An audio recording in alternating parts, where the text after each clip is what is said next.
விவசாயிகளை பொறுத்தவரை அந்த பணிகளிலே ஏதாவது பாக்கி இருக்கிறதோ, விடுபட்டு போயிருக்கிறதோ என்ற ஒரு சந்தேகம் அவர்களுக்கு இருந்தது. ஆனால் அதிகாரிகளோடு மாவட்ட ஆட்சித்தலைவர் ஒவ்வொரு நாளும் இதை பற்றி ஆய்வு செய்து கொண்டே இருந்தார்கள்.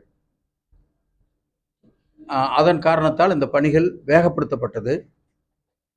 முதலமைச்சர் அவர்கள் பலமுறை இந்த திட்டத்தை பற்றி ஆய்வு செய்து அதில் ஆரம்பத்தில் இருந்த தடைகள் அத்தனையும் நீக்குவதற்காக முதலமைச்சர் அவர்கள் எங்களுக்கு வழிகாட்டியாக இருந்து பல நடவடிக்கைகளை எடுத்தார்கள்.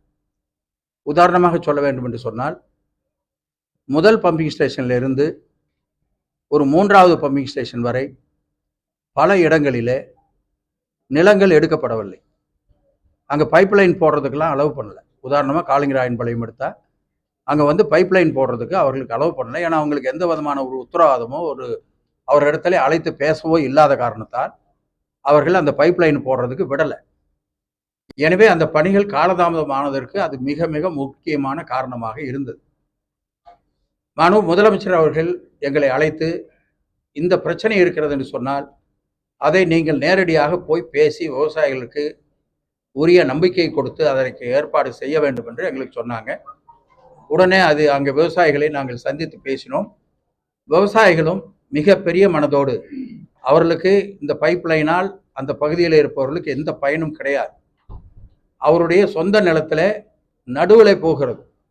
எனவே அப்படி இருந்தும் நாங்கள் கேட்டுக்கொண்டதன் காரணத்தால் அவர்கள் பெரிய மனதோடு அன்றைக்கு ஒத்துக்கொண்டு அந்த பணிகள் வேகப்படுத்தப்பட்டு அந்த பணிகள் இப்பொழுது முழுமையாக முடிக்கப்பட்டிருக்கிறது. எல்லா பணிகளையும் பைப்லைன், மெயின் பைப்லைன் இதெல்லாம் போட்டுட்டு போய் டெஸ்ட் எடுத்து பார்க்கும் பொழுதுதான் இந்த ஃபீடர் லைனில் நிறைய இடத்துல டேமேஜ் ஆகிருக்குன்னு தெரிஞ்சுது. அதை செய்வதற்கே மிக கடுமையான ஒரு சோதனையாக இருந்தது. அதற்கு பின்னாலே அதையும் எடுத்து விட்டார்கள், ஒழுங்கு செய்து விட்டார்கள். 1045 குளங்கள், இந்த 1045 குளங்களுக்கும் தண்ணீர் போகிறதா என்பதை செக் பண்ணி டெஸ்ட் எடுத்து அந்த தண்ணீர் கிளியரா போயிட்டு இருக்குங்கிற மாதிரி நிலைமையை இப்பொழுது உருவாக்கி இருக்கிறார்கள். இருந்தாலும் கூட சில இடங்களிலே அந்த பிரச்சனைகள் இருந்த காரணத்தால் இப்பொழுது கூட சில இடங்களிலே பாதிக்கப்பட்டிருக்கிறது. அதை மாவட்ட ஆட்சித்தலைவர் அவர்கள் எல்லா துறைகளுக்கும் நாங்கள் ஒரு எச்சரிக்கையை கொடுக்கிறோம். எந்த வேலை அங்கே செய்வதாக இருந்தாலும் இந்த அத்திக்கடவு அவனாசி திட்டத்தை யார் பார்க்கிறார்களோ அவர்களிடத்தில் பேசி அவர்களுடைய கன்கரன்ஸோடு தான் அந்த வேலைகளை செய்ய வேண்டும் என்று நாங்கள் செய்கிறோம் என்று சொல்லியிருக்கிறார்கள். எனவே இன்றைக்கு தேதியில் எடுத்தால் எல்லா வேலைகளும் சுத்தமாக முடிக்கப்பட்டிருக்கிறது. ஏன் உடனே திறக்கக்கூடாது என்று விவசாயிகள் 1ஆம் தேதி அவர்கள் அந்த ஒரு அரசாங்கத்திற்கு கவனத்திற்கு எடுத்துக்கொண்டு வருவதற்காக ஒரு போராட்டம் நடத்துவதாக இருந்தார்கள். அவர்களுக்கு இந்த உண்மை நிலைமை தெரிவிக்கப்பட்டிருக்கிறது. இப்பொழுது நாம் காத்திருப்பதற்கு காரணம், ஆற்றிலே தண்ணீர் 160 கன அடி மட்டும்தான் இப்பொழுது வருகிறது. 400 கன அடி தண்ணீர் வந்தால் மட்டும்தான் நாம் இந்த அத்திக்கடவு திட்டத்திற்கு தண்ணீர் எடுக்க முடியும். ஏன்னா அப்போதான் மற்ற விவசாயிகளுக்கு அதில் ஒரு பாதுகாப்பு, அது அப்படித்தான் அவர்களுக்கு ஒரு ஒப்புதலை கொடுக்கப்பட்டிருக்கிறது. எனவே என்றைக்கு 400 கன அடியை தொடுகிறதோ அன்றைக்கு இது உடனடியாக இந்த பணியை துவக்கி வைப்பதற்கு முதலமைச்சர் அவர்கள் தயாராக இருக்கிறார்கள். எனவே அந்த சூழ்நிலையிலே கண்டிப்பாக துவக்கப்பட்டு எல்லா குளங்களுக்கும் தண்ணீர் தொடர்ச்சியாக போவதற்கான நடவடிக்கை எடுக்கப்படும் என்பதை நான் இந்த நேரத்தில் தெரிவித்துக் கொள்ள விரும்புகிறேன். எனவே யாருனாலையும், அரசனாலேயோ அதிகாரிகள்னாலேயோ மற்ற யாருனாலையும் இதற்கு இந்த தாமதத்திற்கு காரணம் அல்ல. அவங்களால இது நிற்கலை. தண்ணீர் இல்லாத காரணத்தால் அதை தள்ளி போட வேண்டிய ஒரு அவசியம் இருக்கிறது. இன்னைக்கு 160 கன அடி தான் வருகிறது என்று சொன்னால் அது கூட சீப்பேஜ் வாட்டர் தான். அது போதிய அளவுக்கு அதெல்லாம் பத்தாது. எனவே 400 கன அடி தண்ணீர் அதில் வந்ததுன்னா கண்டிப்பாக முழுமையாக இந்த குளங்கள் அத்தனையும் நிரப்புவதற்கான நடவடிக்கை எடுக்கப்படும்.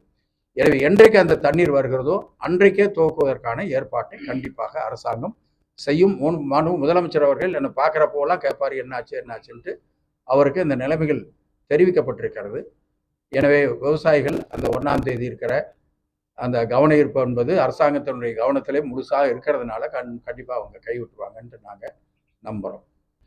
அதாவது மற்ற பிரச்சனைகளை எடுக்கிற பொழுது ஒரு கம்பெனி இதில் ஏறத்தாழ 9 இன்வால்வ் ஆகிறது.